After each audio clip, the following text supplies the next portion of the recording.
दोस्तों मैं इस वीडियो में बताऊंगा दबंग स्टार के न्यू भोजपुरी फिल्म अपराधी के बारे में, कब तक आएगा और कब इसका ट्रेलर आएगा। तो वीडियो को पूरा देखिए। अगर दबंग स्टार का फैन है तो मेरे चैनल को सब्सक्राइब करके ऑल कर लीजिए, क्योंकि इसी तरह का मैं वीडियो लाता रहता हूं। तो चलिए बिना टाइम इन्वेस्ट किए हुए वीडियो के और बढ़ता हूँ। तो दबंग स्टार का मूवी अपराधी का शूट यूपी में ज़ोरों शोरों से शूट हो गया है और इसका एडिटिंग पर काम चल रहा है। इसके रीड रोल में दिखाई देगी मेघा श्री और अक्षरा गुप्ता।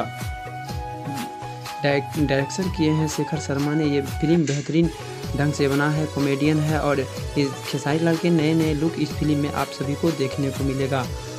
इस मूवी का फर्स्ट लुक आप सभी के बीच बहुत जल्द देखने को मिलेगा और इसका ट्रेलर भी रिलीज किया जाएगा इस मूवी। और इसके रिलीज डेट के बारे में बात करें तो इसको मई और जून के महीने में रिलीज किया जाएगा और इसका ट्रेलर भी बहुत जल्द आप सभी को देखने को मिलेगा।